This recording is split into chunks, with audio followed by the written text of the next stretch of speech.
Mr. Putin downplaying it as a special military operation. President Biden called it a premeditated attack and a brutal assault. Whatever you call it, a deadly war has broken out in Europe, and it's having a ripple effect across the globe. And here are the latest headlines. Russian forces have seized control of the Chernobyl nuclear power plant after a fierce battle. Mr. Biden ordering a series of stronger sanctions against Russia. European Union leaders then following suit. Meanwhile, the Pentagon said it was sending another 7,000 troops to Europe to help reassure NATO allies. All this as tens of thousands of people try to flee Ukraine through Poland. So much to unpack today.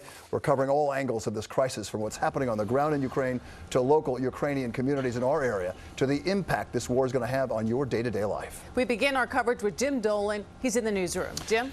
Sade, there is war today in Europe and all that war entails. Soldiers and civilians are dying there now, families scrambling from their homes and headed for the border. What seemed secure when they went to bed last night, caught now in the frightening crosshairs of what President Biden calls Vladimir Putin's naked aggression.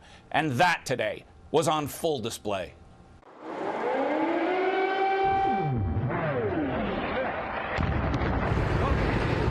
People of Ukraine woke this morning to the startling, thundering sounds of war. Ukraine was invaded overnight by Russian ground and air forces. The busy streets of a civilized and peaceful nation gave way to the unimaginable. We are an independent country, Ukraine, and we are totally not same as Russians. And we don't want to be a part of Russia or any other country. It's really getting very emotional. And I cannot believe it's happening, really. They huddled in subway stations, hoping they were safe there from Putin's missiles, with their pets and with their children, as the war around them raged. Russian attack helicopters were on the move at dawn, taking Ukrainian airfields. Soldiers came from the north through Belarus and from the south through Crimea, and they came by the hundreds across the 1,400-mile-long border with Russia. Putin is the aggressor.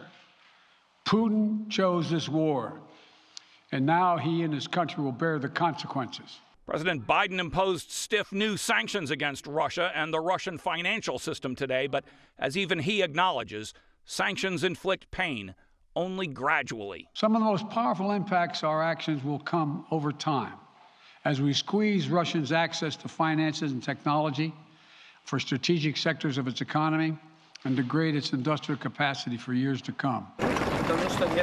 Neighboring Moldova and Poland are bracing now for a flood of refugees already underway. Everybody is in Kyiv now, and they are calling us and telling what is going on, and it's awful. My husband told me that I'm panicking, and it won't happen, and now it's true, and this is absolutely incredible. But at home, Ukraine says Russia is in for a fight. We are fighting. We will be fighting. We, not only our brave and motivated military, but all Ukrainians. We are protecting our home, and we will not stop. Well, taking Ukraine may come easy to the overwhelming Russian military. Keeping it will be a far different story. President Biden pointed out today that swift gains in territory often quickly give way to grinding occupation. Holding Ukraine may prove a far more formidable task. And there are hints now that Putin may even see some dissension at home